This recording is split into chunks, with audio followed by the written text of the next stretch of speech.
મારા વિશ્વવિનય વિજયભાઈ મારા નેતાજીના જિલ્લા અધિકારી વિકાસભાઈ અને ગણેશભાઈ ગણેશભાઈ આજની આ મીટિંગમાં હાર્દિક સ્વાગત કર્યું. ખાસ કરીને હેતુનો ફોર્મ ભરવાનો એ છે. આયોજન એવું કરીએ આપણે કે ભાઈ ટ્રીટ વિષય બહુ જરૂરિયાત થઈ ગઈ છે. એની સાથે સાથે આપણે જે કઈ યોજનાઓ છે એના ફોર્મ ભરવાના હોય આગળ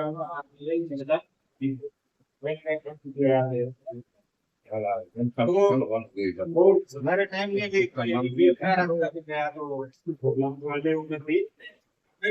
ચર્ચા કરતી ખાલી એમાં પહેલી વસ્તુ એ કે અહીંયા બેઠા એમાંથી કોઈ લોકો આપણે છે વાત ઊંચો થયો એક બે બાર પચાસમાંથી 5 કેટલા ટકા 50માંથી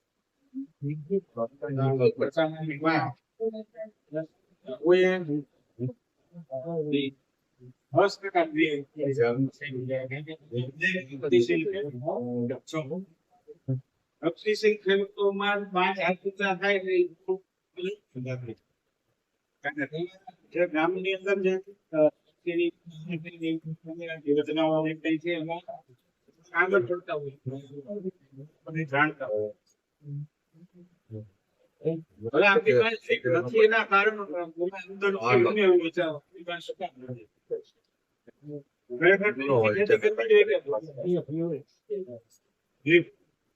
આપણા વાવેતર કપાસ બીજું કેળા છે કોઈ પછી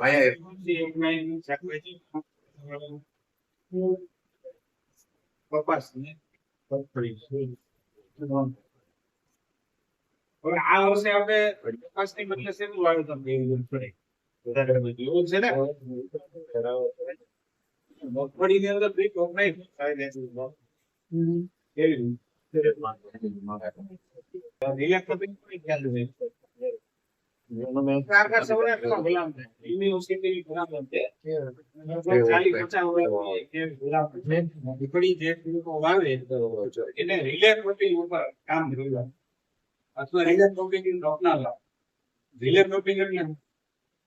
રિલે રેસ જોઈ છે કોઈ? રિલે રેસ આપણે 100 રૂપિયા 700 રૂપિયા દોડવાની સ્પર્ધા હોય ને એને સીધી 100 મીટરની દોડ હોય, 200 મીટરની હોય, પછી 400 મીટરની રિલે રેસ કહેવાય. રિલે પછી સ્ટાર્ટર આપણે રિલે જેવું આવે. રિલે એટલે હું 400 મીટરની દોડ હોય ને એમાં 4 જણા ઉભા હોય. 100 મીટરમાં એક પેલો માણસ જે સ્પર્ધક હોય એ 100 મીટર દોડે એટલે કાગળ બીજાને આપે, એ પાછળ 400 મીટર 4 જણા પૂરું કરે. એમાંથી જે સૌથી આગળ થાય એનો પહેલો નંબર આવે. એને આની એને શું લેવા જોઈએ? મગફળી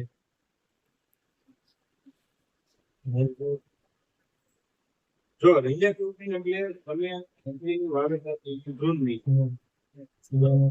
વરસાદ થયો ત્યારે એનો બધા વેળમાં એ પાકનો 6 મહિનાનો જેવો થાય ને એટલે એનો જે પાળો આપણે ખાલી રાખ્યો હોય ને ત્યાં આપણે જોવે દિવેલા જેવો એને રિલે શું કહેવાય. શું કરવાનું કારણ શું કે આપણે સૌરાષ્ટ્ર વિસ્તારમાં હમણાં છેલ્લા 5 વર્ષથી કઈક સારો વરસાદ થયો છે. એની પહેલા ભૂતકાળ તમે જોવો ને તો બહુ ઓછો વરસાદ હતો, સામાન્ય આવો. એટલે એક તો મુખ્ય પાક આપણો હોય એનું જોખમ ઘટાડે છે. એમાં વરસાદ એટલો રહ્યો, 5 વરસાદ વધી ગયા, મગફળી બગાડ બેઠો બહુ ગઈ કઈ. તો આપણે જે દુવેર વ્યક્તિ છે એ સરભર કરી એક આ વસ્તુ. બીજું કે મગફળી ટૂંકા ગાળાનો પાક અને હાઇડ્રોજન ફિક્સિંગ પાક કહેવાય ને. શું કરે મગફળી? મૂળિયામાં જે નાઇટ્રોજન થાય બેક્ટેરિયાને ફિક્સિંગ કરે અને નાઇટ્રોજન ફિક્સિંગ કરે અંદર બેક્ટેરિયા, એટલે આપણી જમીન સુધારે. એની સામે તુવેરમાં દિવેલા જે કઈ આપણે વાવ્યા છે, ધારો કે એને શરૂઆતમાં જે કઈ નાઇટ્રોજનની કે આપણે જરૂરિયાત કરી પૂરક પાક તરીકે કામ કરીને મિક્સ કરીને જમીન સુધારે. એટલે જે લાંબા ગાળાનું કામ આપણે રહ્યું એમાં ગયેલો ઈ થાય. ત્રીજી વસ્તુ ઈ આ ટાઈમ તમે દિવસમાં જેવી બીજા હાથમાં એમાં એટલે કે એને સમય લીધો. થોડી ભાઈ એના પાયા જે કોઈ પાટલામાં જ વાવી ગયા. બીજું ઈ કે આ બે વસ્તુમાં જો ટ્રીક વાપરવું હોય ને તો બહુ સરળ પદ્ધતિ છે. ધારો કે આપણો 60 નો ક્યારો કે બોલે ક્યારો હોય વાવેતર એની અંદર તમે 4 લાઈન મગફળી ઉગી 4 લાઈન.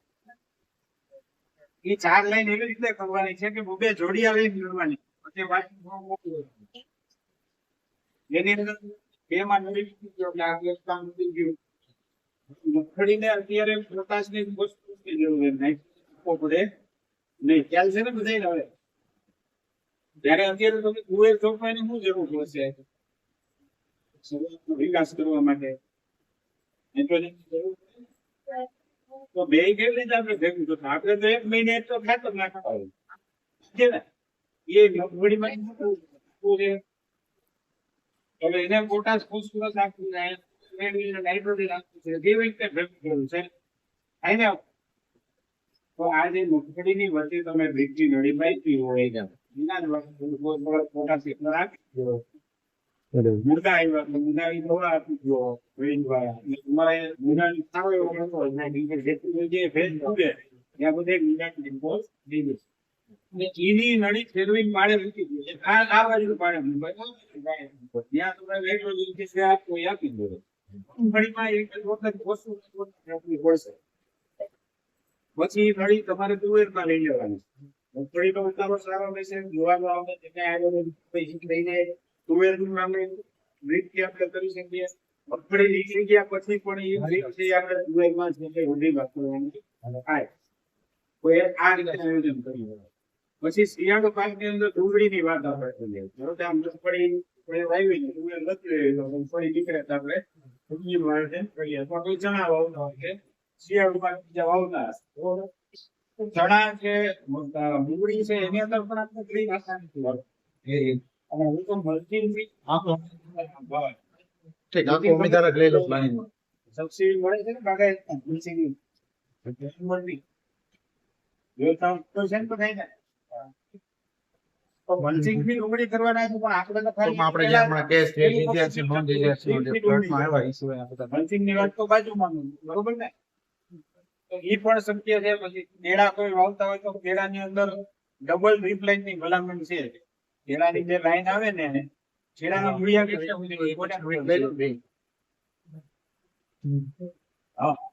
આપણે 2 ફૂટ આ બાજુ અથવા 1.5 ફૂટ આ બાજુ 2 ફૂટ આ બાજુ બે બાજુ પલાળવું હોય તો 2 નળી જોઈએ કેળાની. મોટા થયા પછી નાનામાં તો 1 હોય તો હાલે. તો હવે પછી જે લોકો કેળા વાવે અથવા જેને અત્યારે વાવેલા હોય ની બૂમ આવવાની તૈયારીની અવસ્થાએ હોય ને કેળા એની અંદર આપણે 1 નળી હોય તો બાજુમાં બીજી ભલે આપણે સબસિડી વાળી નળી નથી લેવી. મને એક નળી આવે છે અત્યારે વાંચી તુવેરની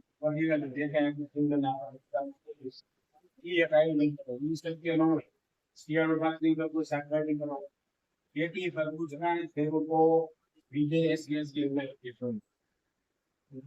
અમારે ગરમ વાતાવરણ બી અમુક ગામડા એવા છે શિયાળાની અંદર એ માપસરની ઠંડી આવે નવા વિસ્તારની અંદર ખેતી તરબૂચ કરો આવું જ પડે. શિયાળામાં ખેતી તરબૂચમાં ભાગ લાગે. પણ એવો ઘરમાં વિસ્તાર હોય જ્યાં દરિયાની હોય એ વિસ્તાર ઓફ સિઝનમાં તો બધી રોટનું વરાની જરૂર છે. અત્યારે એમાં જેટલા સાહેબોને જેટલા અધિકારી ઉદ્યોગપતિ રોકાતા હોય એના માટે કેળાની બધી લાઈનમાં રાખવી પડે. તો એ સમય એ લોકો ક્યાંથી કાઢે? આવા વિસ્તાર હોય ત્યાંથી જઈને ખરીદી કેટલો હોય તો 18 રૂપિયા 20 રૂપિયા. તો એવા સમયે આપણે આવું કંઈક નવીન કરીએ તો આપણે બે થાય. બાકી કપાસ ને માંડવી ને છેલ્લે ચણા કે જે કઈ થતું હોય આંદોલન કર્યા રાખી તો પછી આંદોલન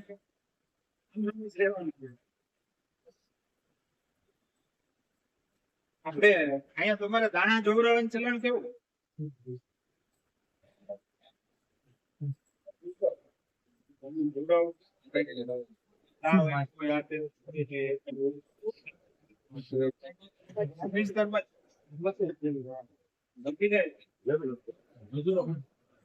અત્યારે આપણે આ ખેતીવાડી ની અંદર જે આપણે કરીએ છીએ એમાં આપણે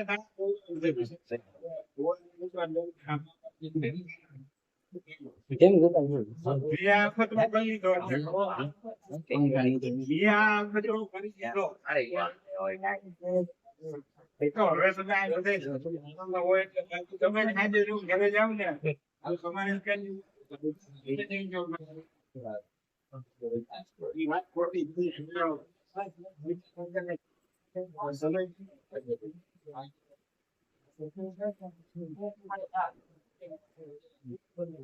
અત્યારે ખેતીવાડી આપણો ખેતીવાડી દાણા જોડાવીએ એટલે આ હા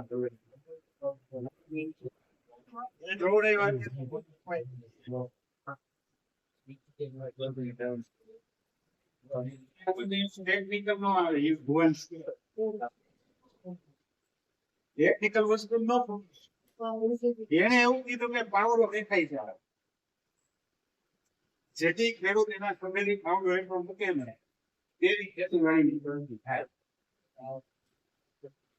જ્ઞાન અને પાવડો પાણી નાકા વાળું જ્ઞાન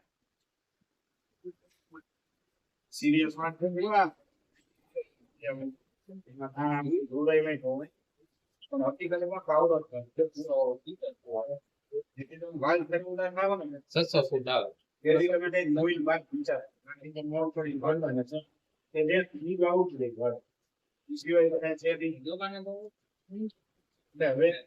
બીજું આમાં સાઈડમાં કોઈને બિઝનેસ કરો એની સિવાય કોને કોને પૈસા કરો દુકાન હોય કોઈ હીરા ધંધા કરતા હોય એમાં વાત એમના ધંધા વાળા કરે. આપણે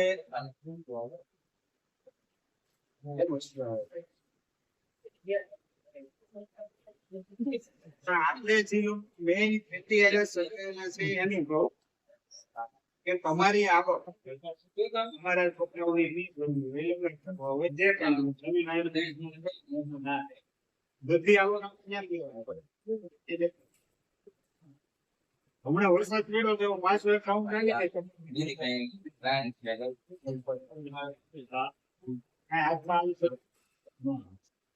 જોખમ ઘટાડવા માટે હંમેશા આપણું આયોજન પહેલેથી હોવું જોઈએ. આ તો વરસાદ ઓછો થયો તો હું થાય વધી ગયો તો હું તમામ આવક આપણી ખેતીમાં લેવી છે તો આપણે એમાં શું કામ ધ્યાન ના આપીએ? ખેતીમાં કઈક તો ફેરફાર તમે દાદા પાસેથી પાવર વાંચે પાડ્યો ખાલી હાથમાં પડે સ્ટીલ હોય ઠોકર હોય ગમે મૂળ બિલ્ડિંગ મારું પાવર રાખી છે ગમે વસ્તુ હોય જ્યાં સુધી તમે આ પાવડર નહીં મૂકો ત્યાં અને તમે એવું નથી સર્વે કરો આખા સૌરાષ્ટ્ર જે લોકો આખા ગામના ગામ ટ્રીપમાં ફેરવાય કે એ લોકોની પ્રગતિ શું છે ને આપણી મારો રાજકોટ જિલ્લા 80% ટ્રીપ ખેડૂતો બાજુમાંથી કેનાલ નીકળતી હોય બોટાદ જિલ્લો સર્વે કરો કેનાલ ના કાંઠે 50 પાણી પાવડો તો નડે જ છે પણ પાક ને વધારે પાણી આપવું એ નડે છે. કોઈ દિવસ પાક આપણો ઉગવો ન જોઈએ. પાણી ઓનલી ભેજ ની જરૂરિયાત છે. ભેજ ની હારે હારે જે કઈ આ ધંધોમાં ગાંગડી આપ્યા ને એમ તો ખાતર આપે કપાસ એટલા દિવસ તો ખાઈ ત્યારે એટલા કિલો યુરિયા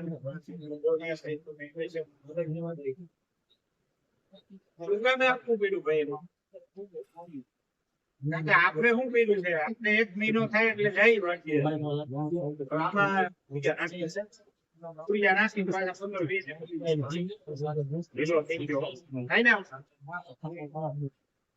ખરેખર કોઈ પણ જેમ બાળક નાને થાય પેલા ખીચડી ચાલુ કરે પછી 1 રોટલી 2 રોટલી 4 રોટલી નાખવા જેવા ઠંડા થાય 5-4 રોટલી આવે એવી જ રીતે પાક હોય એને તમે શરૂઆતમાં તેના મૂળિયા એટલા વસ્તુ તમે યુરિયા કોઈ 3 ફૂટ આપી એની પાસે થોડી વાર ત્યાં જાય તો વિચાર કરો ક્યાં જાય યુટ્યુબ કોઈ ખબર નથી ક્યાં જાય કાં તો મીડિયાથી છે ક્યાં પોતાને ક્યાં કે એક થેલી યુરિયા નાખું તો 20% ઉપર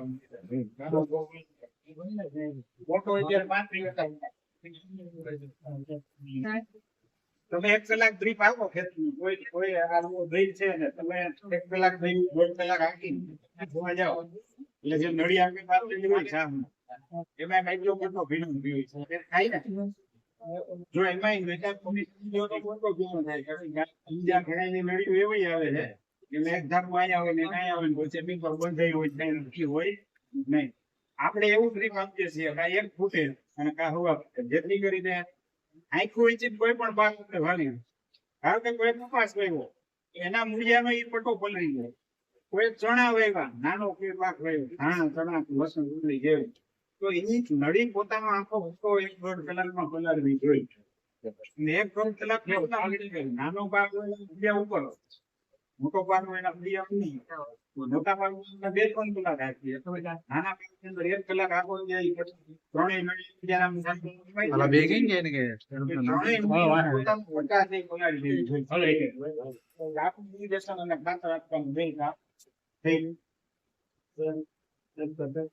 એક કલાક મોટર રાખો લાઈન માં કપાસ માં જેમાં આગળ બીજું છે આમ બધી હોય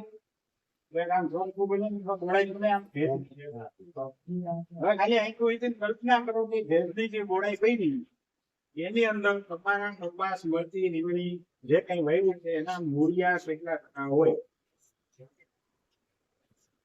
90%, 80%, બરોબર એનો સીધો કેવું થાય કે યુરિયા મોટા જે ઈ ગોળાની બાકી જીવ નથી બાય નથી જો એટલે ન્યાય 80% યુરિયા છે તો એ 70% ઉપાડી કરી લે આવું મતલબ થાય કરો છે ડ્રીપ છે એને પાણી આપવાની સિસ્ટમ નહીં